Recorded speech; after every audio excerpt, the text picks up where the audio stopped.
effectivement, nous clôturons la soirée avec l'intervention d'Hubert Strauch, qui est coordinateur de l'antenne sud du Mémorial de la Shoah, qui est responsable adjoint du service éducation du Mémorial de Paris, et qui donc va intervenir sur une figure locale qui est Alfred Nakache, figure de déporté au destin très, très, très particulier. Voilà, c'est quelqu'un que j'aurais pu aborder moi dans mon propre exposé, mais du coup, sachant Hubert que tu allais intervenir, je t'ai laissé tout le primeur. Je pense que tu vas nous en dire beaucoup plus d'ailleurs, donc nous sommes très intéressés.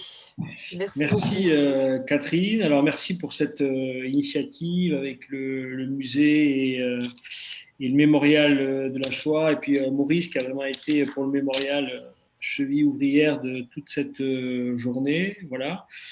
Moi, je suis très content d'intervenir sur Alfred Nakache, puisque effectivement, pendant très longtemps, on y a réfléchi avec de nombreux collègues au mémorial. Ça avait démarré en 2009 avec mon collègue Denis Beau, qui avait écrit donc la biographie. Puis de là, on avait enchaîné sur une exposition, et puis plus tard sur une autre exposition relative au sport dans la période, on va dire, 36-48, entre l'Olympiade de Berlin et celle de Londres. Voilà. Donc, c'est toujours un plaisir de parler d'Alfred Nakache. Alors, bien sûr, j'en parle et je voudrais, à chaque fois que j'en parle, avoir une pensée pour Robert Nakache, son frère, son fils David, Yvette, et puis aussi William, parce qu'à chaque fois que je les ai contactés pour avoir des informations complémentaires sur ce champion français, ils ont toujours répondu avec gentillesse. Et je voulais aussi avoir un mot ce soir pour, je pense beaucoup à elle, à Monique Lys-Cohen, voilà, et j'ai appris donc évidemment, comme vous tous, son décès. Et bon, moi, je trouve qu'elle a beaucoup compté dans mon parcours. Je l'ai connue, j'avais 15 ans à Toulouse, adolescent, et j'étais très sensible à ses travaux. Je l'ai rencontrée à la bibliothèque du Périgord un peu plus tard, quand je préparais mes examens puis mes concours, et c'était toujours un plaisir de travailler avec elle, et évidemment qu'elle a beaucoup apporté aux thèmes qui nous sont chers et que nous abordons ce soir en partie. Voilà. Donc je vais démarrer sur ce portrait d'Alfred Nakache que j'ai intitulé donc Itinéraire d'un champion français.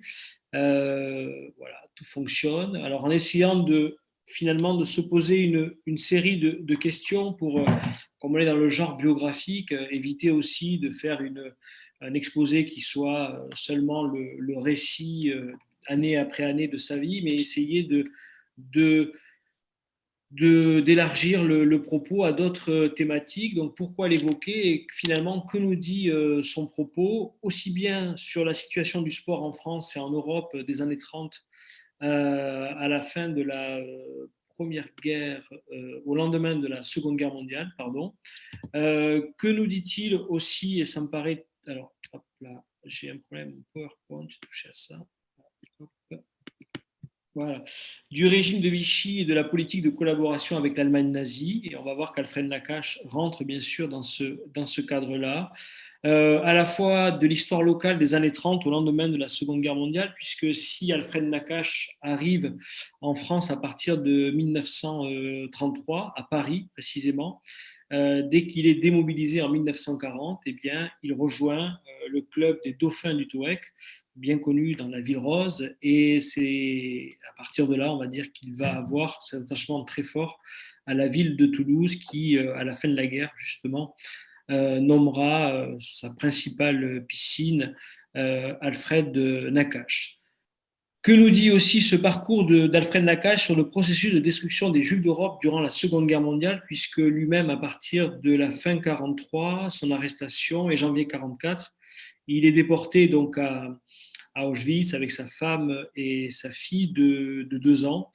Et c'est une expérience de ce complexe concentrationnaire que je serai appelé à évoquer ce soir, et notamment son vécu à Auschwitz III, Buna Monowitz, le lieu où se trouvait aussi Primo Levi, par exemple. Alors, que nous dit-il aussi de la situation de la judaïcité en Europe, dans la mesure où Alfred Nakache est né à Constantine en 1915, c'est un juif séfarade, et c'est vrai que très souvent, on a, et à juste titre d'ailleurs aussi, hein, cette vision de l'anéantissement de ces juifs d'Europe centrale, ces juifs ashkénazes, et on voit ici à travers son parcours, comme celui d'ailleurs d'un autre sportif qui s'appelle Victor Young Pérez, qui était un juif tunisien, et bien que le monde séfarade a été aussi touché finalement par ce projet génocidaire des nazis. Et enfin, l'autre question que je me poserai, ça fait beaucoup, mais j'essaierai de structurer tout ça, c'est la question de la résilience. Comment fait-on pour finalement surmonter ce traumatisme de la Shoah et sans dévoiler son itinéraire, la perte de sa femme et de sa fille, donc assassinée dans les chambres à gaz d'Auschwitz-Birkenau. Et comment fait-on pour se reconstruire, redevenir, j'en parlerai, un champion après la guerre et même reprendre une vie, on va dire, personnelle. Voilà.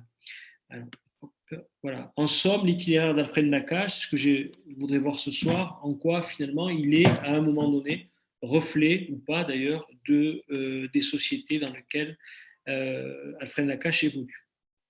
Alors attendez, j'ai un petit souci. Voilà. Alors, itinéraire d'un champion français. Donc là, j'ai volontairement, mais comme je l'ai dit, je ne ferai pas du tout un récit chronologique date par date, mais peut-être pour ceux qui le connaissent moins ici à Toulouse, rappeler ces grandes dates qui structurent quand même parcours d'Alfred Nakache, qui va nous amener de l'Algérie à la France, à la Pologne, et puis le retour à Toulouse, et aussi, et je sais que c'est un environnement paysager qui est cher à Maurice, du côté de Cerbère, dans les Pyrénées-Orientales, là où en 1983, Alfred Nakache, en nageant, je reviendrai sur ce point-là, trouve la mort, donc le 4 août 1983. Voilà donc là les grandes dates qu'on peut retenir de ce parcours. Alors, bon, j'avais mis, hein, voilà, par souci de précision, évidemment, un ensemble d'ouvrages ou de liens Internet qui m'ont permis d'organiser cette intervention. Voilà, donc, notamment la biographie de Denis Baud, mais aussi donc, des ouvrages relatifs au sport, et notamment un qui est important, puisque si on a autant parlé d'Alfred Nakache, et en particulier le documentaire qui y est consacré, le premier, puisqu'il y en a deux dorénavant, Alfred Nakache, le nageur d'Auschwitz, c'est parce que, à l'initiative d'ailleurs de Marie-Georges Buffet, qui était ministre de la Jeunesse et des Sports, en 2002, il y a un rapport qui est remis à Marie-Georges Buffet sous la direction de Jean-Pierre Azéma, et qui évoque donc la politique du sport et de l'éducation physique sous l'occupation. Et c'est très intéressant parce qu'on se rend compte que s'il y a un sportif qu'on connaît bien, eh bien, c'est Alfred Nakache, au-delà, bien sûr, de la politique sportive menée par le régime de Vichy. Alors, rappelez que Alfred Nakache est né donc à Constantine, en Algérie, qu'il va découvrir la natation dès l'âge de 10 ans. Et le premier paradoxe de la vie d'Alfred Nakache, c'est que on se rend compte qu'à cet âge-là, il a plutôt peur de l'eau. Voilà, il n'est pas très à l'aise. Il y a une piscine Sidi Mcid donc à Constantine, et c'est là où il fait ses premiers pas. Et finalement, il va surmonter cette peur de l'eau pour devenir le nageur qu'on connaît. Il est issu donc d'une très grande famille. D'abord une famille de 4 enfants avec son père David. Où on va retrouver donc Georges, Alfred, Prosper et Roger. Alors Prosper et Roger sont importants parce que dans la vie toulousaine, Prosper est le papa d'Yvette Benayoun Nakache, et Roger, c'est son frère qui décède en 1940 au moment de la drôle de guerre, alors que ses 3 frères sont mobilisés durant la Seconde Guerre mondiale. Et puis il y a David, donc le père, devient veuf, et il se marie donc avec la sœur de sa première épouse, et de nouveau donc il aura à la fois des fils et des filles, et notamment Robert Nakache dont j'ai parlé au tout début. Voilà, donc c'est une famille qui est nombreuse.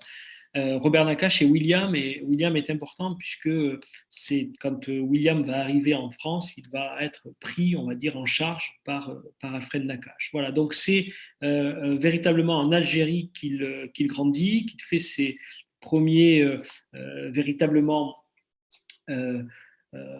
progrès en natation, et puis il est très vite remarqué, et à partir du moment où il est remarqué, il arrive en 1933 en France, où il va être scolarisé dans un lycée prestigieux à Paris, le lycée Janson de Sailly, où il va ici très rapidement donc tenter de faire carrière dans la natation. Et ça va très bien se passer. J'ai mis ici une photographie de l'équipe de France de relais du 4 x 200 mètres qu'on retrouve aux Jeux Olympiques de Berlin. Je reviendrai un peu plus tard, mais c'était aussi une manière d'identifier ces grands nageurs qui apparaissent ici, notamment le grand concurrent, le grand champion des années 30, qui est un certain Jean Taris. Voilà. Et l'idée d'Alfred Nakache, très rapidement, c'est d'être en capacité de vaincre, de dépasser ce Jean Taris. Alfred Nakache est un juif d'Algérie. L'Algérie, c'est le décret Crémieux en 1870, c'est 3 départements français. Et donc, les juifs d'Algérie sont des citoyens français à part entière. Et on verra que ça aura aussi un impact sur la suite et sur notamment la politique mise en place par le régime de Vichy. Mais l'Algérie, c'est aussi, toujours dans les années 1870, la place forte d'un certain Édouard Drumont.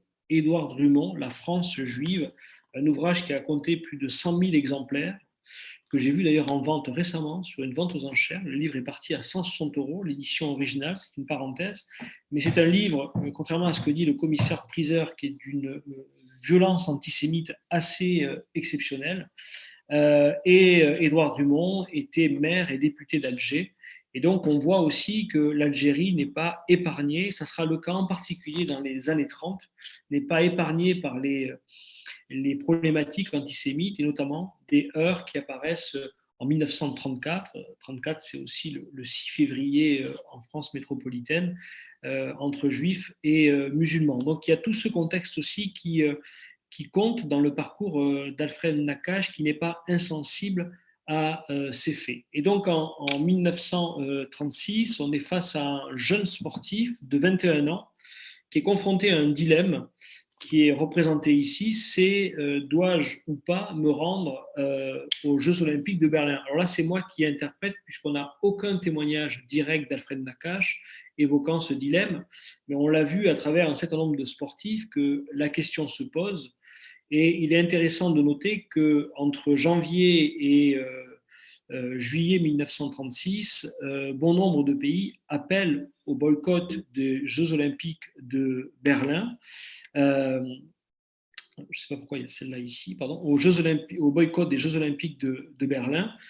Et le Front populaire, d'ailleurs, qui mène une vaste politique sportive, autorise les sportifs soit à se rendre à Berlin, finalement, soit alors à se rendre aux Jeux Olympiques qui ont lieu à Barcelone, l'Olympiada Popular de Barcelone, et qui se déroule aussi en juillet 1936, à la différence près que ces Jeux Olympiques ne pourront se dérouler dans la mesure où la guerre civile se déclenche en Espagne et que donc seuls demeurent les Jeux Olympiques de Berlin, Jeux Olympiques qui ont été attribués, je le rappelle, non pas, comme on le dit souvent, à Hitler, c'est pour ça que j'ai mis les Jeux Olympiques d'Hitler entre guillemets, mais qui ont été attribués en 1931 à la République de Weimar. Et nul ne pouvait savoir, évidemment, en 1931, qu'en janvier 1933, Hitler arriverait au pouvoir, que finalement, il n'est pas un adepte des Jeux Olympiques et que c'est Goebbels qui va le convaincre de tout l'intérêt de mener une politique sportive à travers les Jeux Olympiques de Berlin, dans la mesure où cette politique sportive permet de valoriser, on va dire, les points forts, selon les nazis, de ce régime. Et à travers les 2 cartes postales que j'ai disposées ici, Alors, on voit notamment la construction de l'Olympia Stadium, ce magnifique stade qui est créé dans le cadre de ces Jeux olympiques de 1936. Et puis, cette carte postale très intéressante, c'est le parcours de la flamme olympique qui, pour la première fois depuis le retour des Jeux olympiques en 1896, part d'Olympie et traverse alors à l'époque un ensemble de dictatures européennes pour arriver jusqu'à Berlin. Et c'est très intéressant parce que si on se souvient de la grande cinéaste Leni Riefenstahl, qui fait le plus grand film de propagande du milieu de la première partie du XXe siècle, Les Dieux du Stade, eh bien, l'idée, c'est, si vous vous souvenez du début du film, où on voit un lanceur de disques à Olympie se fondre progressivement en athlète arien, je mets bien sûr des guillemets à arien, pour les Jeux olympiques de Berlin en 1936. Il y a donc tout cet héritage antique qui est posé ici à travers les Jeux olympiques par les nazis et qui finalement correspond tout à fait, si on en croit et si on lit attentivement les travaux de Johann Chapoutot, qui correspondent totalement au cœur de l'idéologie nazie. Et donc ces Jeux olympiques, malgré tous les appels au boycott, malgré en 1935 les lois de Nuremberg qui sont les lois de la pureté du sang allemand, pour reprendre la terminologie nazie, et qui interdisent tout mariage entre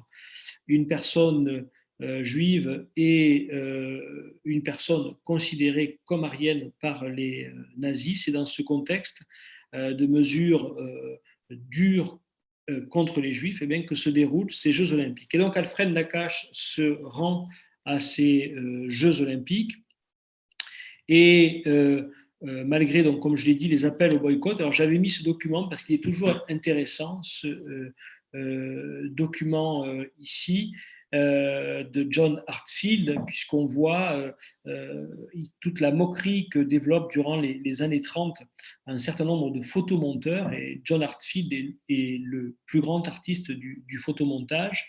Vous voyez ici Joseph Goebbels et son pied beau, et ici avec un pied de bœuf, justement, qui emmène comme ça des athlètes jusqu'à l'Allemagne, alors que, comme je l'ai dit, pendant près de 6 mois, chacun avait appelé au boycott de ces Jeux olympiques compte tenu de l'idéologie du régime nazi. Et vous voyez que Goebbels, sur ce document, n'a aucun attrait d'un arien tel qu'il est pensé par les nazis.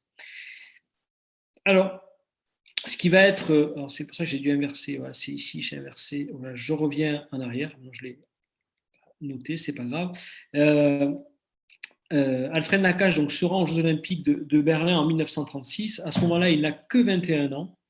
Et vous connaissez la polémique des Jeux Olympiques de 1936, c'est que le salut olympique est assez proche du salut nazi, même si finalement il se fait un peu plus sur la droite. Bon, je ne vais pas rentrer dans des considérations techniques, mais c'est ce qu'on voit aussi, si vous vous souvenez de Jean-Paul Belmondo de L'As des As, c'est dans ce film qui est évoqué dans cette fiction, cette polémique qui naît à l'époque, du fait que les athlètes français auraient fait le salut nazi en rentrant dans le stade, alors qu'eux ont mis en avant le fait d'avoir fait le salut olympique. Et donc, Alfred Nakache mène ses premières performances ici à Berlin, et en particulier dans les relais. Il devient un grand nageur de relais, et c'est ce qui lui permet, à partir de 1938, de devenir réellement, on le verra après, il fait la une de Match, l'équivalent aujourd'hui de notre Paris Match. Il devient véritablement une vedette en France. Il est très médiatisé, très connu pour l'ensemble de ses performances. Mais il est donc, attendez, c'est là où il y a, je ne sais pas pourquoi j'ai une inversion de, c'est là où je vois, il y a une inversion de diapositive, c'est pas grave, je vais la retrouver, voilà. Mais il est mobilisé en 1940, ce que l'on voit sur ces documents, avec deux de ses frères, donc je l'ai dit, Prosper et Roger. Donc, Roger décède au cours des combats de mai-juin 1940, et donc à partir de 1940, Alfred Nakache, qui est démobilisé, fait le choix de rester en France, et il est à l'acmé, on va dire, de sa carrière sportive, et donc se pose la question de la poursuite de son entraînement et des compétitions. Et Alfred Nakache fait le choix de poursuivre la compétition et dans cette poursuite de la compétition, finalement, il se retrouve aussi dans une logique sportive qui est celle de Vichy et qui forme, je dirais, presque un premier paradoxe concernant la vie d'Alfred Nakache entre 1940 et 1942. On peut être précis sur les dates. On voit ici combien le commissariat général à l'éducation et au sport, on va dire l'équivalent de notre ministère de la jeunesse et des sports aujourd'hui, met l'accent sur le sport. Et on le voit, on l'a vu à travers le Front populaire, mais dans une logique véritablement du développement d'un sport populaire, mais on l'a vu dans les régimes totalitaires, l'importance accordée au sport et à l'éducation physique. L'Allemagne nazie, l'Italie fasciste battent des records dans de nombreux domaines sportifs durant ces années-là parce que, à travers le sport, l'éducation physique, c'est aussi une manière de montrer la puissance d'un régime et d'un pays. Et d'une certaine manière, Vichy, qui est un régime autoritaire, poursuit dans cette logique-là. On le voit ici à travers cette affiche de propagande, le sport, cette chevalerie moderne. Et au point que dans la deuxième affiche que vous avez, les messagers du sport en Afrique du Nord, on a ici, avec Borotra, qui est le commissariat général au sport entre 1940 et 1942, on a une tournée de tous les grands sportifs français en Afrique du Nord. Et parmi ces sportifs, il y a Alfred Nakache, qui participe de la tournée pour montrer justement toute la valeur du sport français. Mais le paradoxe d'Alfred Nakache, c'est qu'il est aussi, dans le cadre du statut des Juifs du 3 octobre 1940, exclu parce que juif et parce que professeur d'éducation physique. Alors à l'époque, on ne dit pas encore éducation physique et sportive. Et donc, il ne peut pas exercer son métier de professeur d'éducation physique, mais en revanche, il peut très bien continuer et poursuivre sa carrière de sportif. Et c'est ce qu'il fait.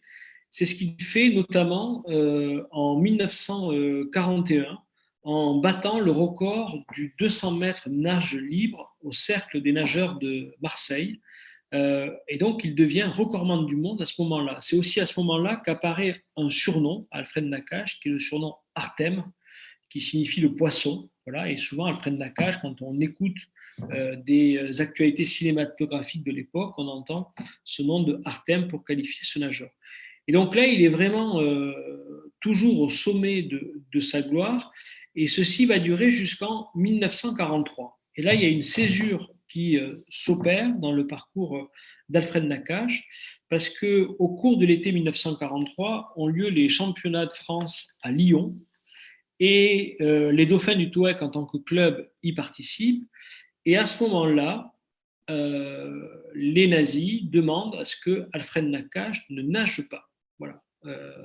Alors que jusqu'à présent, Alfred Nakache a pu participer à l'ensemble des compétitions. Rappelons aussi qu'au-delà de l'injonction nazie, il y a une politique de collaboration qui s'est amplifiée à partir de 1942 avec les rafles, les premières déportations le 27 mars, celle du Veldiv les 16 et 17 juillet, la rafle en zone dite libre le 26 août 1942. Et puis Jean Borotra n'est plus le commissariat général au sport, mais le nouveau commissariat général au sport est un certain Pasco, qui lui est très favorable à une collaboration avec l'Allemagne nazie et donc accepte très facilement cette injonction. Et ce qui est intéressant, c'est qu'à ce moment-là, les dauphins du TOEC vont être très solidaires d'Alfred Nakache et refusent de prendre part à la compétition si Alfred Nakache lui-même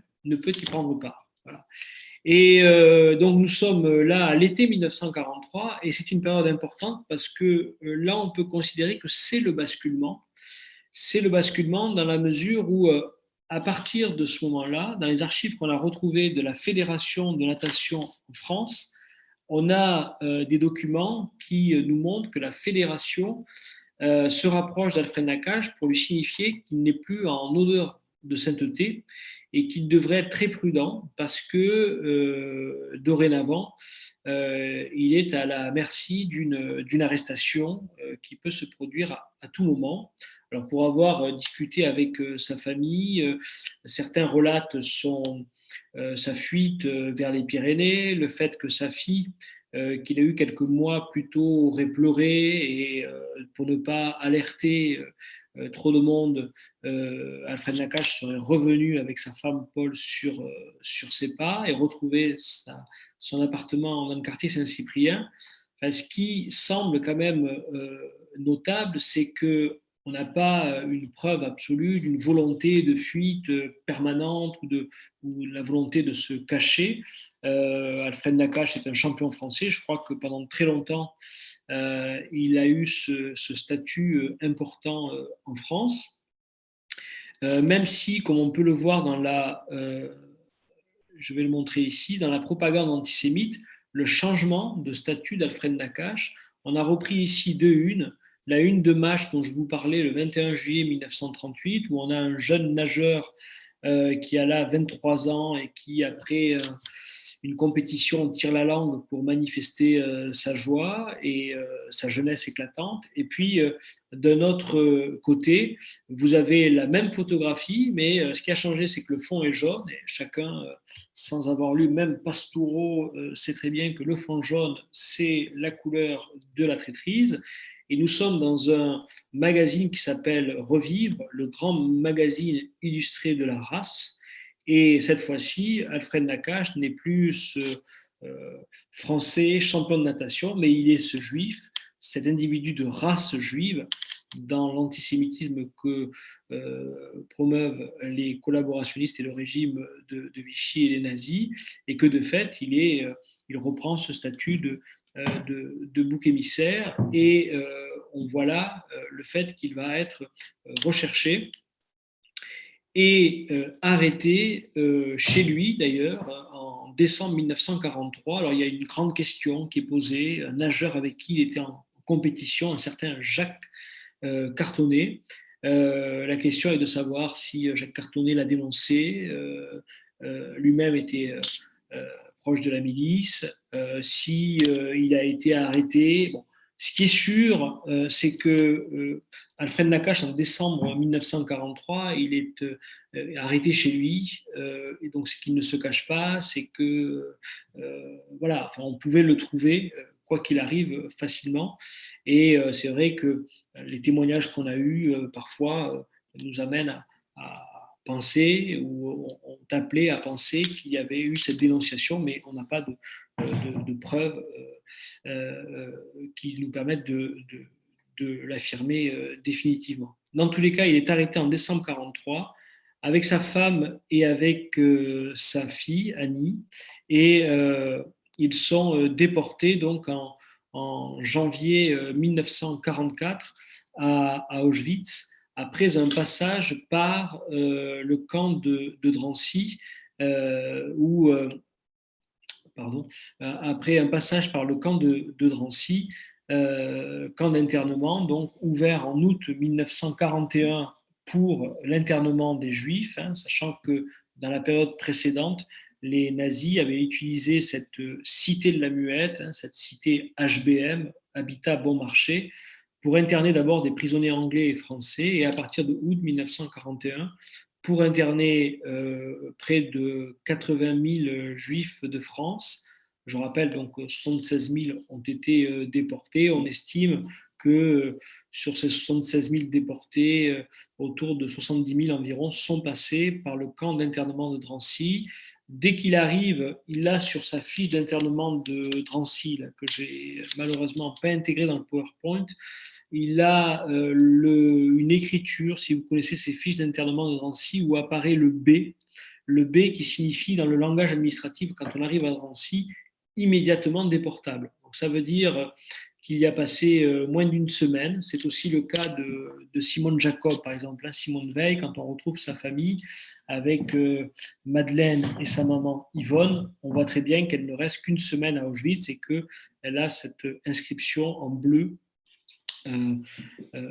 immédiatement déportables. Donc, ils sont déportés au mois de janvier 1944 à Auschwitz. Mais je voulais quand même vous montrer, avant de parler de son expérience concentrationnaire, vous montrer ce document qui est assez unique et qu'on avait retrouvé au moment où on s'était intéressé à Alfred Nakache. C'est un journal de résistance de sportifs. Il n'y en a eu qu'un durant la Seconde Guerre mondiale et il s'appelle Sport Libre. Voilà. Et dans cette petite feuille, on va dire, Sport Libre, on a tout un paragraphe sur Alfred Nakache. D'accord ?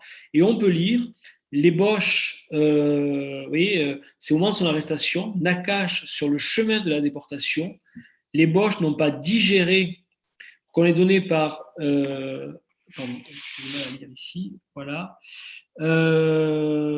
par les nageurs français à Toulouse, et le grand champion français Nakache, après avoir été incarcéré au camp de la mort à Drancy, alors, qui est un camp d'internement et un camp de transit. Alors bien sûr, hein, à l'époque, on n'a pas la connaissance que l'on a aujourd'hui, même s'il y a eu un certain nombre de décès à Drancy, s'il y a eu des suicides également à Drancy, et maintenant à Metz, à destination certaine de l'Allemagne. Vous voyez, c'est intéressant parce que c'est la connaissance que l'on a à l'époque de ce qui se passe. Hein.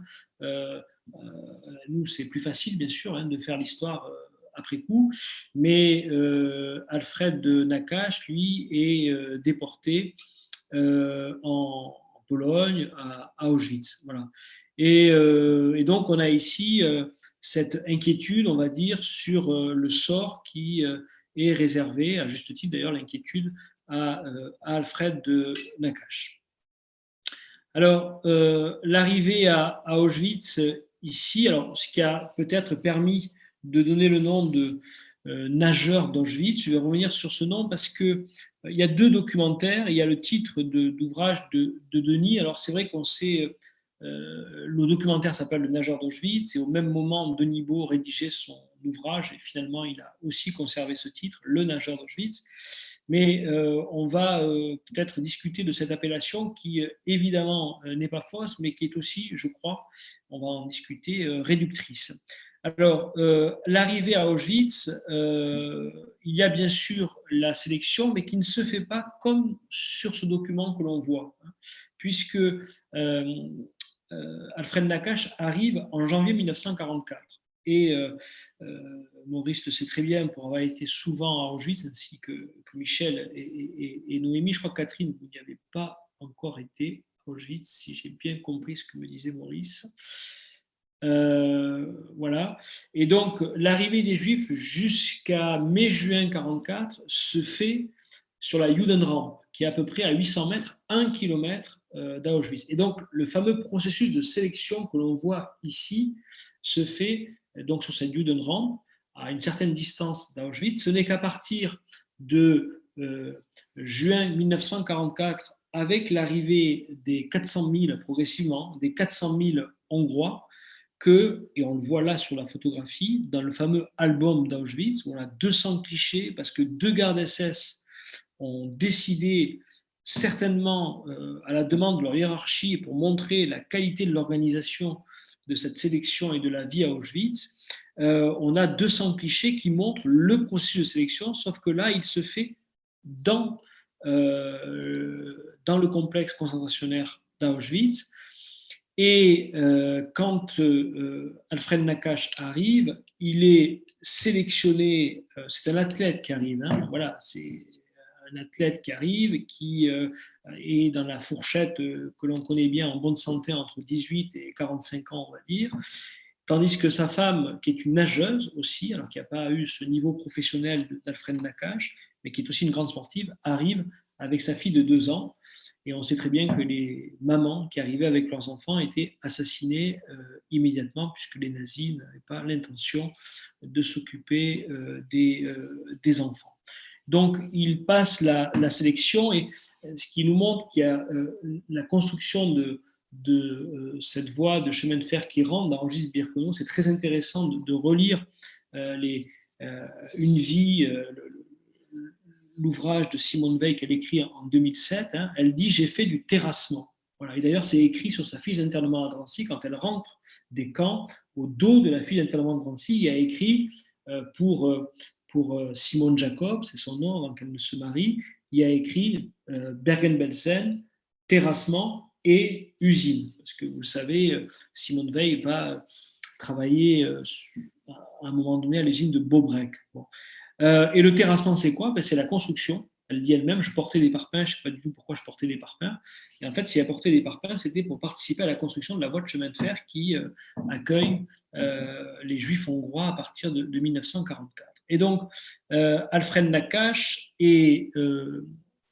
passe donc à Auschwitz III, Buna Monowitz, et il se trouve que dans ce camp, il y a, c'est assez intéressant, ce que dit aussi Noah Klieger finalement dans le documentaire Le nageur d'Auschwitz, c'est que les nazis n'avaient rien à faire du sort, on va dire, des Juifs et de leur traitement, mais ils avaient prévu quand même une citerne d'eau au cas où il y ait un incendie dans le camp.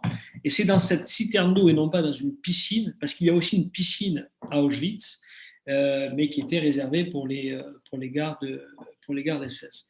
Et donc c'est dans cette citerne d'eau à Auschwitz III, Buna Monowitz, que nage Alfred Nakache, et il nage on est en Pologne, hein, donc au mois de juillet-août 1944. Voilà.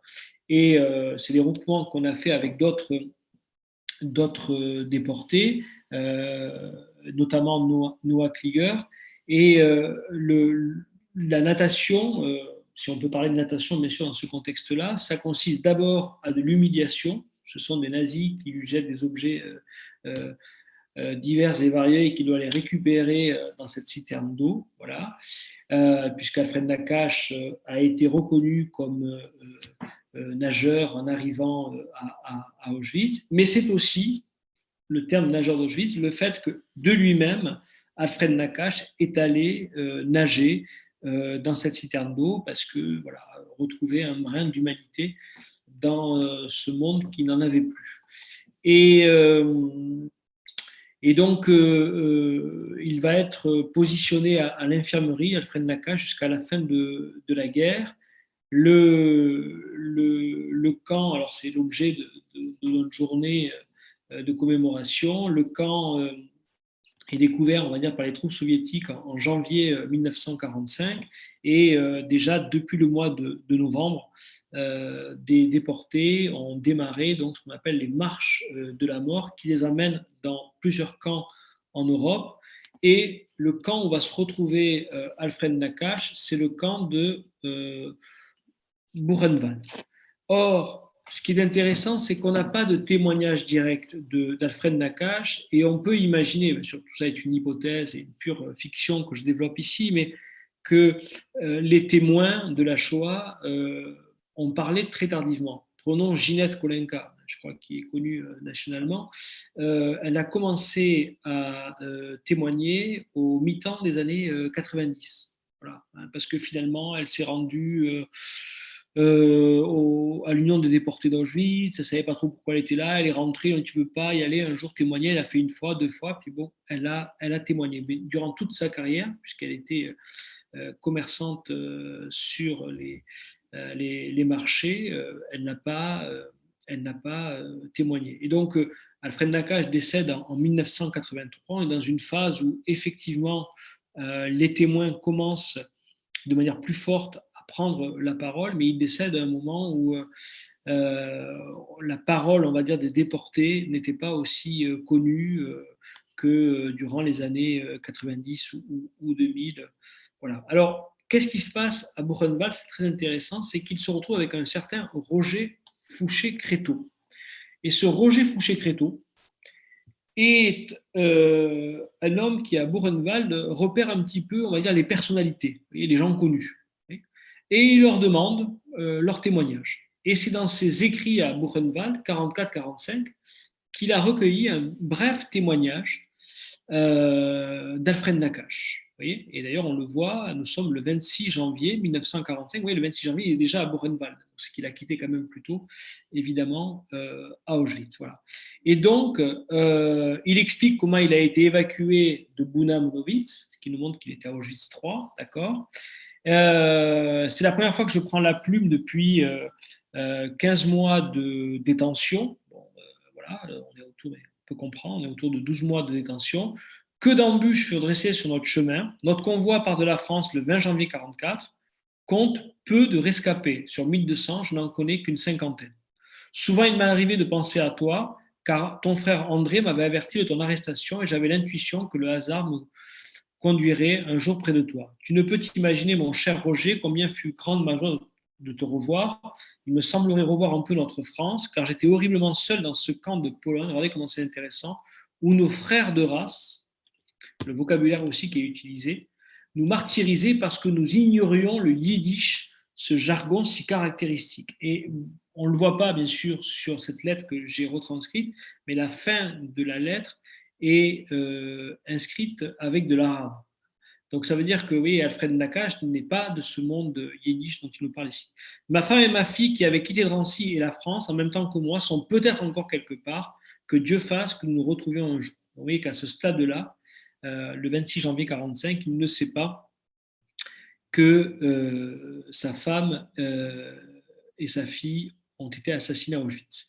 Cette dramatique aventure que nous vivons aujourd'hui est la suite logique de l'idéal commun pour lequel nous avons combattu. Et pourtant, au cours de nos rencontres à Toulouse et à Nice avec tes frères Jean et André, aucun de nous ne pensait à l'arrestation pleine d'imprévus dont nous pensions du jour au lendemain être les victimes. Cependant, et là, bien sûr, le nom est cité, la même épée de Damoclès entre les mains du même homme abject qui se prétendait être notre ami était suspendue sur nos têtes. Ah, Jacques Cartonnet, Sigmaringen peut te protéger.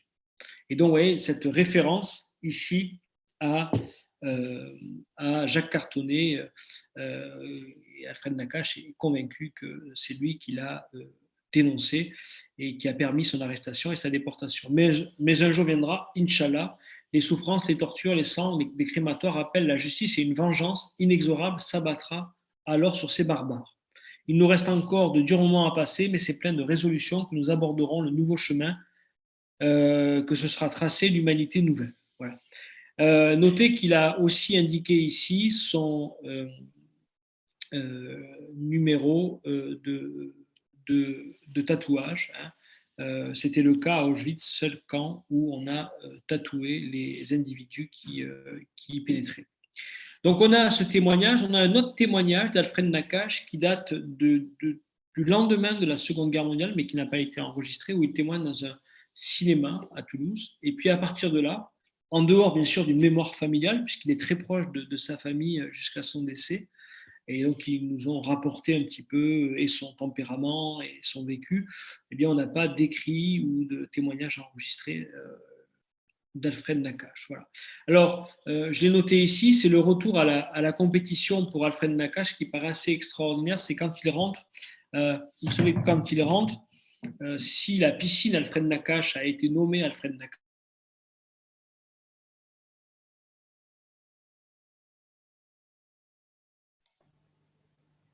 on ne t'entend plus, Hubert. Il y a un petit jet lag là. Je l'ai. Ah. Fin avril ou début mai 1945, évidemment, son nom.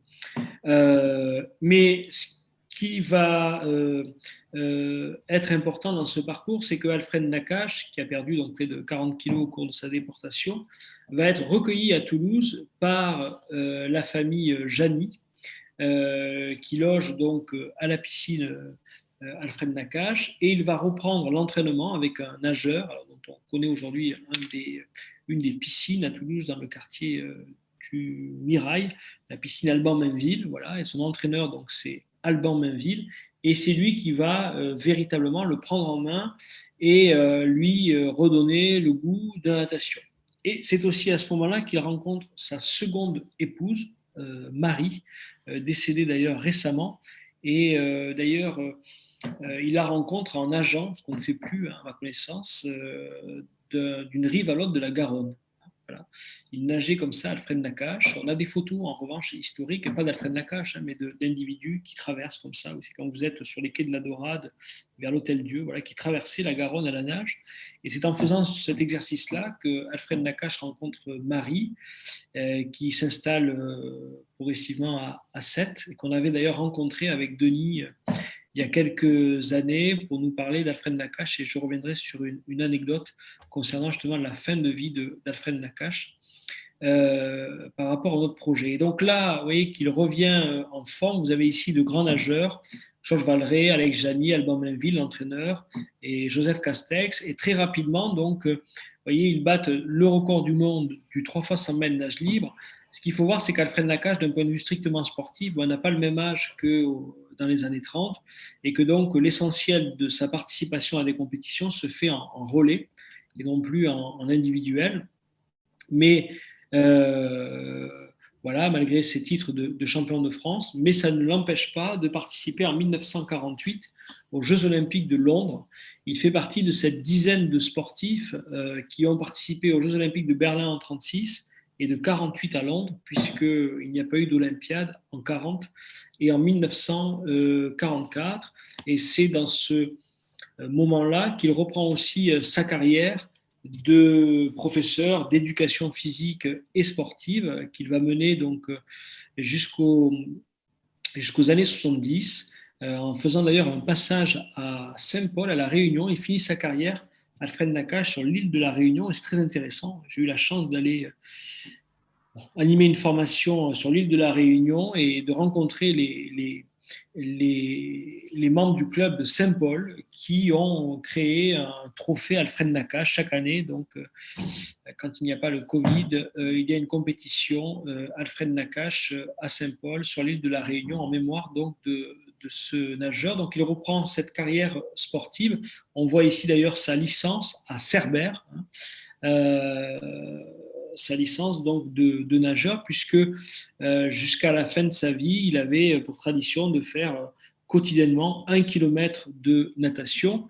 Et c'est aussi malheureusement comme ça qu'il trouve la mort en août 1983 en nageant, où son cœur lâche. Et l'anecdote que je voulais vous conter maintenant, c'est que quand on avait fait l'exposition avec Denis, on avait écrit les textes, et on devait présenter l'exposition à Sète. Et donc, on avait eu affaire à un mini-scandale, et on était responsable de ce mini-scandale, c'est qu'on avait écrit les textes, l'exposition devait être présentée 10 jours après, à la fin de notre travail, et on n'avait toujours pas présenté les textes à Marie Nakache, sa femme, ce qui ne se fait pas évidemment. Et donc, on apprend qu'elle est scandalisée par notre attitude, puisqu'elle ne nous connaît pas. Et donc, on a décidé avec Denis de prendre les panneaux, de les agrandir en format A3 et d'aller à Sète lui montrer donc les 24 ou 25 panneaux de l'expo Alfred Nakache. Donc, on arrive chez elle, une très belle maison à Sète, là, comme ça, qui donne sur la mer. Et quand on lui montre les panneaux, donc voilà, on brise la glace, tout se passe plutôt bien, alors que on savait qu'elle n'était pas contente, et donc on lui montre le panneau 1, on disait vous pouvez passer, le panneau 2, passer, le panneau 3, passer. On a dit on a quand même fait 2h15 de route à peu près pour aller à Sète. C'est pour faire ça, c'était pas vraiment utile. Et finalement, elle nous demande de voir le dernier panneau. Voilà. Donc on arrive au dernier panneau. Et le dernier panneau, on signale qu'il décède en 1983 en nageant à Cerbère, voilà, parce qu'il avait un problème cardiaque et son cœur a lâché, on va dire, au moment où il nageait. Et elle nous dit, c'est bien, vous n'avez pas dit qu'il était mort noyé. Voilà. Évidemment, il n'était pas mort noyé, hein. Un nageur de ce niveau-là, pas mort noyé. Et en fait, c'est ce qui l'a tracassé le plus. C'était pas ce qu'on pouvait dire de son expérience concentrationnaire à Auschwitz ou ce qui se passe sous Vichy ou autre. C'était véritablement qu'elle voulait que l'image de son mari soit toujours l'image d'un grand sportif qui, s'il est mort en nageant, en aucun cas n'a pu mourir noyé. Elle-même Marie était une grande sportive. Et puis, pour l'anecdote, d'ailleurs, je crois qu'elle a été relatée par par Pierre Lasserie. Je crois que j'avais lu un article de lui où je sais pas, où on faisait une intervention à tous les deux, et elle rappelle que vous savez qu'il est enterré au cimetière de Sète, où vivait Marie, Alfred Nakache, et Marie a pu être enterrée à côté de lui dans le carré juif, voilà. Et c'était une grande satisfaction, on va dire, pour sa famille de faire en sorte que Marie et Alfred Nakache, qui n'ont pas eu d'enfants, ensemble, puissent être enterrés côte à côte après son décès. Et puis, il y a toute une partie de mémoire, on va dire, relative à Alfred Nakache. D'abord, pour lui et sa femme, son nom qui apparaît, et sa fille, bien sûr, sur le mur des noms, mémorial de la Shoah à Paris, déportés donc en 1900, tous les trois déportés en 1944. Et puis, des documentaires qui ont permis fortement de médiatiser le parcours d'Alfred Nakache, qui était connu. Et d'ailleurs, c'est intéressant parce que le producteur de ce film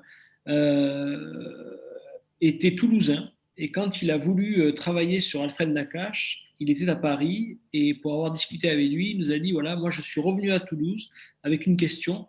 Pourquoi cette piscine s'appelle Alfred Nakache? Et c'est vrai que bon, moi j'étais enfant à Toulouse, j'allais nager à la piscine Alfred Nakache et je ne m'étais jamais interrogé sur qui était Alfred Nakache, même si je connaissais des membres de sa famille. Et lui est parti de ce point-là pour retrouver son parcours et son histoire. Donc c'est le premier documentaire où on voit Noah Kliger, aujourd'hui décédé. Noah Kliger fait partie de ces déportés très jeunes qui ont été obligé de boxer à Auschwitz, d'où son ouvrage La boxe ou la vie, et qui était le correspondant après la guerre en Israël, le correspondant pour le journal L'Équipe. Et puis un autre documentaire qui est très intéressant, où on voit apparaître William, donc le dernier de la fratrie des Nakache, qui vit toujours à Toulouse. Et là où ce nageur, Gillot, c'est ce fameux nageur qui a, quand on l'avait vu au moment des Jeux Olympiques, quand il lève ses bras, il a une inscription en hébreu sur son bras, et qui avait intéressé Thierry Lasserras, le réalisateur. Et il est parti, lui, de ce point de vue-là, et en fait, il met en parallèle, d'une certaine manière, le parcours de Gillot avec celui de Nakache. Et c'est très intéressant de voir sa réaction à ce nageur qui n'a bien sûr qui n'a pas connu ce destin aussi tragique pour Alfred Nakache, mais qui s'interroge justement sur cette compétition, c'est-à-dire voilà, un nageur, est-ce qu'il doit participer à des Jeux Olympiques alors que c'est un régime raciste et antisémite qui les organise? Et lui, justement, il dit qu'il arrive finalement à se mettre dans la peau d'Alfred Nakache parce que c'est des individus qui passent leur temps à s'entraîner, c'est le cœur de leur vie, et que finalement, l'amour de leur sport l'emporte sur parfois d'autres considérations, notamment politiques. Voilà, c'est aussi un autre documentaire qui, lui, est plus récent. De tête, il doit être de 2019. Voilà. Et puis, peut-être pour conclure, dire que Alfred Nakache est rentré maintenant au panthéon des sportifs. Il a été intronisé au Swimming Hall of Fame à Miami, en Floride. Voilà. Il fait partie donc de ces quelques nageurs illustres qui ont pu intégrer cette noble institution. Et je sais que des membres de la famille d'Alfred Nakache se sont rendus, je crois aussi des représentants de la mairie à Toulouse, se sont rendus à cette intronisation qui fait donc d'Alfred Nakache ce grand nageur. Voilà, donc un rapide, j'espère que je n'ai pas été trop long, j'avoue que je n'ai pas regardé le temps, mais voilà, une rapide présentation d'Alfred Nakache entre histoire locale et puis une histoire plus européenne. Voilà, je vous remercie. Merci Hubert. Merci à toi. Non, ça n'a pas été trop long parce que c'était passionnant, et c'est vrai que c'est une histoire qu'on a beau avoir l'impression de connaître, elle est toujours, il y a toujours autre chose derrière cette histoire-là et avec cette histoire-là. Et c'est vrai que ce qui est assez fascinant dans l'histoire d'Alfred Nakache, c'est de voir ça permet de confirmer cette idée que l'histoire de la Shoah ne doit pas être étudiée dans les masses et qu'à chaque fois nous avons des cas uniques. Et là, nous avons le cas unique d'une célébrité mondiale, mais c'est aussi le cas unique d'une Marie Vachelik ou d'un Robert Marco. Et là, ça amplifie encore cette idée parce que nous avons affaire à quelqu'un d'exceptionnel dans la vie quotidienne et donc dont le destin a été aussi exceptionnel au sein de la Shoah. Et c'est vrai que cette idée de 6 millions, on reste dans une masse, est toujours pernicieuse. Et là, ça permet, grâce à des focus comme celui-ci ou grâce au focus que font chacun des enregistrements vidéo ou audio, ça permet à chaque fois de montrer les destins uniques de chacun. Donc ça, c'était hyper intéressant aussi. Et par rapport au public, c'est clairement, c'est ce qu'on disait précédemment, hein, une porte d'entrée vraiment très intéressante de faire des parcours de vie, ce qui permet aux gens de comprendre, de sortir de l'aspect strictement quantitatif qui est important, mais qui ne permet pas forcément de rentrer au cœur de l'expérience, au cœur du vécu, qui permet difficilement de s'identifier. Et arriver à retracer des parcours de vie comme cela, c'est extrêmement enrichissant. Et une autre remarque aussi que tu as faite et qui fait écho à l'intervention de ce matin de Delphine Barré sur la mémorialisation, on va dire, de l'espace public. Et c'est vrai, je me rends compte, moi-même, depuis que je suis arrivée au musée, qu'on découvre et on redécouvre le sens des noms des lieux où l'on vit, des lieux que l'on habite et que l'on connaît mal. Et effectivement, Alfred Nakache, je savais que c'était un nageur, j'ai dû savoir à un moment donné que c'était un nageur, et je n'ai découvert en réalité son histoire réelle. Et le fait d'ailleurs que la piscine a été baptisée croyant qu'il était décédé avant son retour, a été baptisée à son nom, je n'ai découvert ça qu'en arrivant au musée. De même que je pense qu'on redécouvre les noms de rues, les noms de... par un travail de recherche, par un travail ou par... effectivement, si on peut faire des visites, ou etc., des visites de musées ou avec le mémorial, on est sensibilisé, on apprend, cette histoire nous est transmise. Mais on vit au quotidien dans des espaces que l'on connaît finalement assez peu. Oui. Jacques, je voudrais te demander 2 précisions, si tu peux me les apporter. L'une fait écho à ce que tu disais sur la fin, là, concernant 36. Est-ce qu'on a d'autres personnes, d'autres sportifs comme ça, qui est plus juifs, je veux dire, qui étaient appelés à intervenir, à être sélectionnés donc, pour participer aux Jeux Olympiques, qui ont été ou qui n'ont pas été. Et au-delà du cas de Nakache, est-ce qu'il y a d'autres cas dont tu as connaissance et qui aient pu créer un problème de conscience? Première question. Oui. Alors, la première question, elle est très intéressante. Il y a un cas qui est très célèbre. C'est le cas de Judith Deutsch, qui refuse de participer Elle est juive autrichienne. Et elle refuse de participer aux Jeux Olympiques à Berlin. Et là aussi, c'est très intéressant en termes de mémoire parce qu'elle va être totalement bannie donc, de compétition. Elle va quitter l'Autriche. Elle va s'installer plus tard donc, en Israël. Et ce n'est que très tardivement, donc à la fin des années 90, qu'on va reconnaître le choix qu'elle a fait. Donc il y a effectivement ce cas de Judith Deutsch qui a refusé, elle, parce que juive, et compte tenu de la politique antisémite du régime nazi, qui a refusé de nager. Ensuite, on a un autre exemple, mais qui est révélateur à la fois de la politique antisémite des nazis et du rôle du CIO, notamment d'un certain Avery Brundage. C'est au moment du 4 fois 100 mètres à Berlin. L'équipe américaine est composée de 2 athlètes juifs.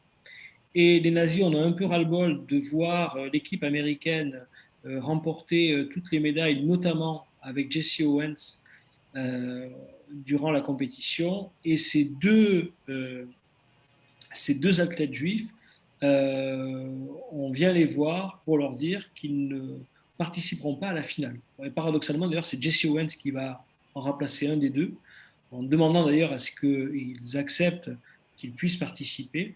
Et donc là, c'est le cas où finalement, ils ont été à Berlin et pour ne pas déplaire, on va dire, à l'Allemagne nazie, le choix qui est fait est de les retirer de la course. Voilà, donc je ne prendrai pas trop d'exemples, mais à travers les Jeux olympiques de Berlin, on pourrait presque dresser une typologie de la participation des sportifs, parce que en fait, ce que font les nazis, c'est de dire, ils voient très bien qu'il y a un tollé, qu'il y a un boycott, et l'appel au boycott aux États-Unis arrive jusqu'en juillet, et il faut ouvrir les Jeux olympiques au 1er août. Donc, au bout d'un moment, malgré tout, les nazis sont embêtés. Ils disent, bon, ben, écoutez, quand vous viendrez, on va enlever toute propagande antisémite, etc. Bon, on laissera des athlètes juifs y participer, ou alors, finalement, ils ne participeront pas parce qu'on dira qu'ils ne sont pas suffisamment performants. Voilà, donc on a eu quand même des athlètes juifs qui ont participé, et d'autres, alors voilà, c'est vraiment le cas le plus célèbre, Judith Deutsch, qui elle a refusé de participer parce qu'elle considérait que ce régime était un régime antisémite. Deuxième question, est-ce que tu as des informations plus précises sur les circonstances de son arrestation? Est-ce que c'était, où est-ce que ça se passait, comment elle était justifiée? Voilà le genre de précision. C'est la question la plus délicate sur le parcours d'Alfred Nakache. On le voit dans la lettre qu'il rédige, qu'il dicte à Fouché-Créteau à Buchenwald. Lui a la conviction, et qui est très fortement ancrée dans la famille, qu'il a été désigné par Cartonnet, ce nageur milicien, pour des raisons idéologiques ou des raisons aussi de compétition, de rivalité, peut-être de jalousie entre sportifs. Voilà.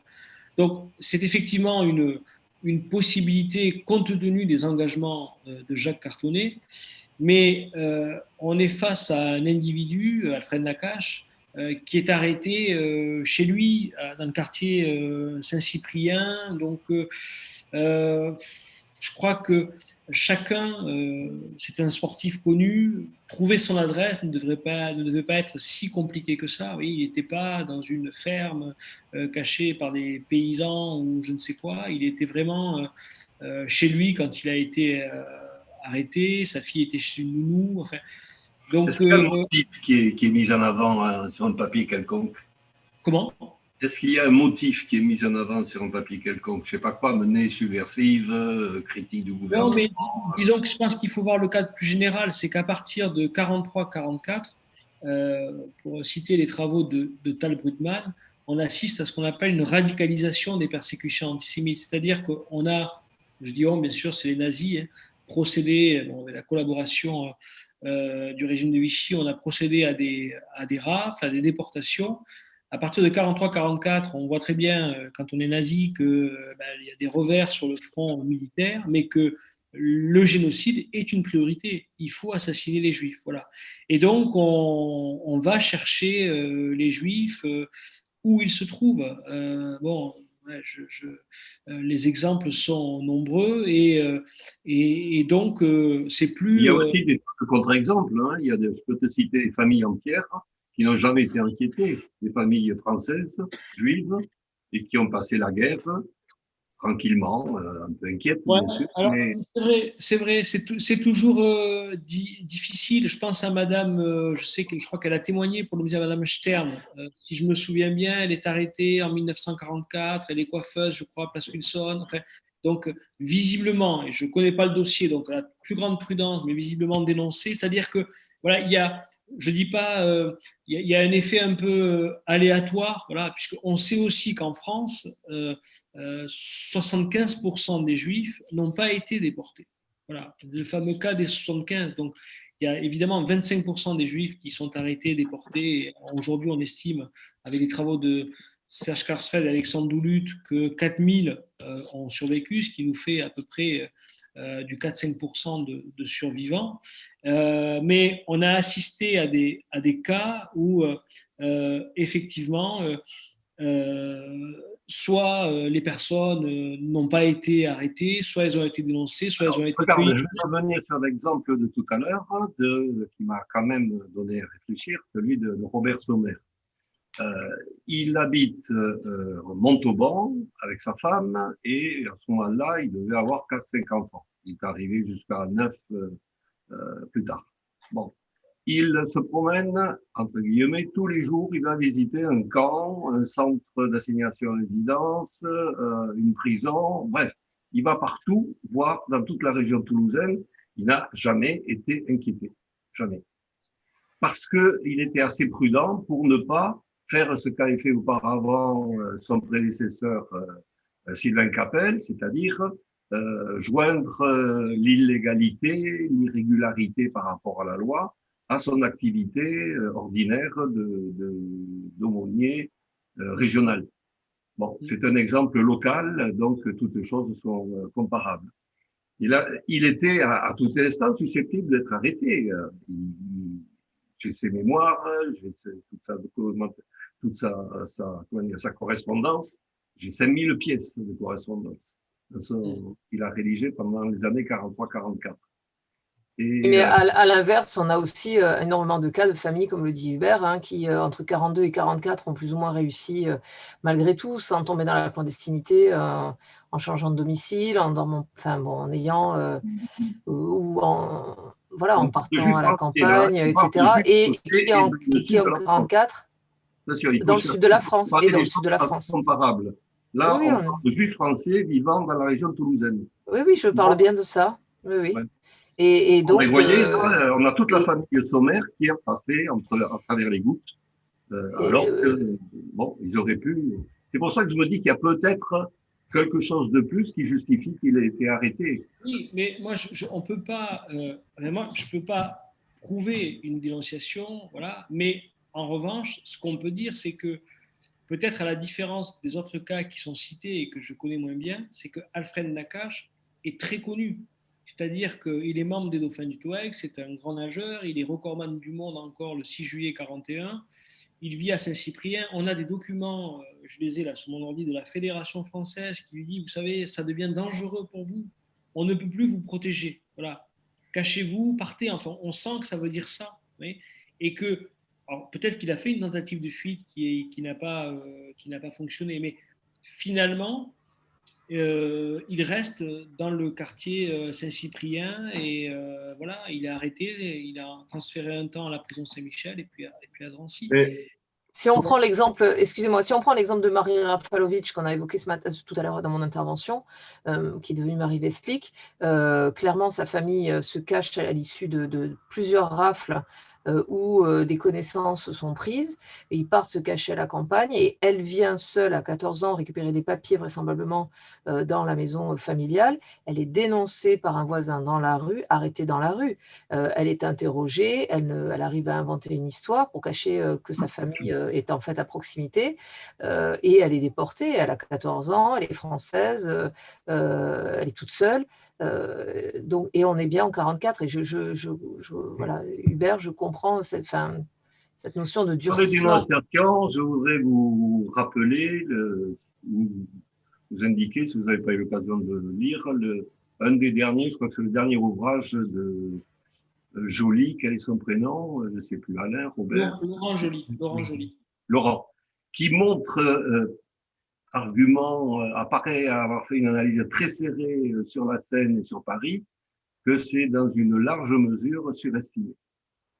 Alors là, dans le cas de Marie Westlich, Marie Rafalovic, c'est une dénonciation dans la rue, c'est-à-dire qu'en fait, elle passe, un voisin la voit par la fenêtre, un agent de la Gestapo et un Français sont là, et elle se fait arrêter comme ça, raflée dans la rue. Il y a une espèce de croyance un peu, je ne sais pas comment la qualifier, il y a une espèce de croyance que tout un chacun veut dénoncer son juif. Et bon, elle fait le parallèle ou elle équilibre peut-être l'idée que tout un chacun, mon voisin a sauvé une famille juive. L'une équilibre peut-être l'autre, je ne sais pas, mais ça demande tout ça des précisions et chaque fois que possible. C'est pour ça que je demandais si on en avait dans le cas de Nakache. Apparemment, en 1936, il n'a pas eu d'état d'âme plus que nécessaire. Et c'est pas donc quelqu'un qui paraît, d'après cette période, hein, il paraît être un opposant, avoir comme le cas que tu citais tout à l'heure. Donc je me demandais si en 1943, il avait fait autre chose. Il y a plusieurs choses. D'abord, on cherche une logique à tout. Et comme dans toute destinée, il n'y a pas toujours une logique. Cependant, il y a une chose, alors peut-être que ça fait partie de la légende, mais il y a une chose qui concerne Alfred Nakache, ce serait l'aide qu'il aurait apportée à ceux qui voulaient traverser les Pyrénées. Hubert, est-ce que tu peux confirmer cela? Ce que dit, alors juste, je reviens, mais je vais répondre à ça. Là, tu es gelé. Ce que tu dis, Jacques, enfin, on peut aussi penser à l'arrestation de bon, j'ai souvent parlé d'elle ce soir, hein, c'est une coïncidence, mais de Simone Jacob. Elle est arrêtée dans la rue, quoi. Elle est arrêtée sous son contrôle de papier, et c'est à partir de là que finalement toute sa famille va être arrêtée ensuite. Donc, et on est en mars 44 dans les rues de Nice. Et donc c'est difficile effectivement d'avoir une idée précise. Je crois aussi, moi, enfin, là c'est une hypothèse, donc je suis prudent, mais par rapport au comportement d'Alfred Nakache, je crois que c'est quelqu'un, hein, il est plus prof d'éducation physique, il continue à faire la compétition sous Vichy, etc. C'est quelqu'un qui se sent profondément français, quoi. Ça, je crois que c'est quelque chose qui est aussi très important au sens où français, au sens où la confiance jusqu'à un certain point. Alors c'est vrai qu'à partir de 42, on connaît tous les travaux de Pierre Laborie, etc., sur le basculement de l'opinion publique. Mais mon impression, c'est que lui, jusqu'à une date très avancée, puisque oui, même en l'été 43, il veut participer à des épreuves de natation à Lyon avec son club, etc. Enfin, il va jusqu'en 43. Et 43, on a vraiment là des exemples très forts de la politique de collaboration et de la politique nazie, même si d'ailleurs on le voit hein, quand il dit, enfin quand on voit Sport Libre qui dit ils partent en Allemagne alors qu'ils partent, on sait, il y a des méconnaissances sur leur destination. Mais je crois qu'il y a cette dimension-là aussi chez Alfred Nakache et qu'on voit, je repense encore cet exemple, mais que dénonce même un petit peu à sa manière Simone Veil de la part de son papa. C'est-à-dire quand elle parle d'André, Simone Veil, elle dit il avait une confiance totale, il va se faire recenser. Moi, je lui avais dit, elle a 10 ans, enfin, non, elle a 27, elle a 13 ans, 13-14 ans au moment du recensement. Elle lui dit qu'il ne faudrait pas y aller et il y va se faire recenser. Oui, il y a aussi tout ça et son papa, ce sont de vieilles familles alsaciennes et lorraines. Et voilà, il y a une croyance, on va dire, à ce qu'a représenté la France. Et moi, mon impression, c'est que chez Alfred Nakache, il va, voilà, alors bon, on ne refait pas l'histoire, on n'y était pas, on ne sait pas, mais il va jusque très loin pour rester chez lui, alors que même la fédération lui dit qu'on ne peut plus le protéger, quoi, voilà, et qu'eux ne peuvent pas être un bouclier pour lui, surtout vu ce qui s'est passé l'été, où si les nageurs, il n'y a qu'un nageur hein, au Dauphin du Touareg, je ne l'ai pas dit pendant l'intervention pour aller vite, qui a refusé qui a quand même voulu nager, mais tous les autres nageurs des dauphins du certain Pallard, mais les autres nageurs des dauphins du Touareg ont été solidaires avec Alfred Nakache. Et puis sur le point que soulève Maurice, en fait, ça c'est Denis qui le soulève. Moi j'ai eu du mal à retrouver vraiment des archives sur ça. C'est que, bon, on le sait tous, hein, la main forte née en 40 à Toulouse, qui devient après l'armée juive. Bon, là, je ne vais pas en parler devant Jacques et Eliane qui connaissent ensuite tout ce qui s'est passé dans le Tarn. Mais Denis insiste dans son ouvrage sur le fait que Alfred Nakache, qui ne peut plus être prof d'éducation physique, à partir de 40, aurait entraîné, donc pas loin alors c'est une rue qui est perpendiculaire au boulevard Carnot, j'oublie le nom ici, donc dans ce quartier de la Colombette où se trouvaient avant-guerre, les 1500, 2000 juifs de Toulouse, auraient entraîné des membres de l'OJC, donc de l'armée juive. Voilà. Alors, écoutez, bon, là, on a hérité au mémorial des archives de Monique Lise Cohen. Bon, c'est un fonds qui est énorme. J'avoue que j'ai eu l'honneur, on va dire, de les transporter en voiture jusqu'au mémorial et jusqu'aux archives au sous-sol à Paris. Et bon, malheureusement, mes activités ne me permettent pas de m'asseoir et d'ouvrir tous les cartons. Mais j'avoue que j'ai envie d'aller voir si, parce qu'il y a dans ces archives, je ne sais pas si vous avez pu les voir, Catherine, parce que je sais que j'avais été contacté, c'est quand même incroyable, l'OJC qui tient des répertoires avec tous les membres. Et on apprend que Vladimir Yankelevitch est président d'honneur de l'armée juive. C'est-à-dire que, et on sait que Vladimir Yankelevitch était un temps à Toulouse durant la Seconde Guerre mondiale. Donc, je pense qu'il y a quelque chose, et peut-être qu'on trouvera d'une manière ou d'une autre quelque chose sur Alfred Nakache. Moi, je suis ce que dit Maurice, hein, je nie pas du tout, je ne remets pas du tout en cause cette hypothèse, mais l'attester vraiment par une source historique. Voilà. Bon, après, le caractère d'Alfred Nakache, c'est quelqu'un qui est avenant, qui est prêt à rendre service, qui a beaucoup de bonté. Enfin, et Yvette dit toujours que finalement, il n'a gardé aucune médaille parce qu'à chaque anniversaire, il est filé à ses neveux. Vous voyez. Donc, voilà, et je pense que rendre service à l'armée juive, entraîner ou faire l'exercice physique, c'est quelque chose qui, dans son tempérament, qu'il a très bien pu faire, quoi. Voilà. C'est l'énigme un peu, voilà. C'est l'énigme du personnage. Bon, bien, merci. C'était passionnant et puis ça fait une belle conclusion à notre après-midi, puisqu'on est à la fois dans la dimension locale, dimension internationale, et puis cette dimension du souvenir, de la mémoire et de l'histoire. Et l'idée qu'il reste encore beaucoup à découvrir et beaucoup à trouver. Il y a beaucoup à découvrir. Ouais, tout à fait. Donc, je vois, alors je connais pas Caroline C, comme on n'est pas très nombreux, sympathique, et je vois qu'il y a Claude Allénou, et je voulais vraiment la saluer, voilà, et lui transmettre. Claude, montre-toi. Elle est en pyjama, elle ne peut pas se montrer. Bon, je vois qu'elle a écrit à tout le monde. Elle peut même pas parler. Elle m'a envoyé un SMS pour me le dire, c'est de la trahison, mais tant pis. Elle m'a dit, je suis en pyjama, je ne suis pas visible. C'est ça. Bon, merci Hubert, mais je suis en pyjama, je me montre pas ce soir, c'est tout. Au moins, on peut t'entendre. Oui. Hubert, salut. On va le garder à l'enregistrement, cela, parce que… Non, puis ça montre aussi que grâce que cette journée a permis de toucher beaucoup de monde et depuis chez soi, et c'est très bien. Merci Hubert, merci Catherine. On ne peut être fiers de nous. On a fait une belle après-midi et puis on va C'était un beau marathon. Ouais, et puis ça va donner encore des ouvertures puisque Jacques Filjakov a notamment deux nouvelles liaisons intellectuelles. Ah, bon. Se faire Noémie et Delphine.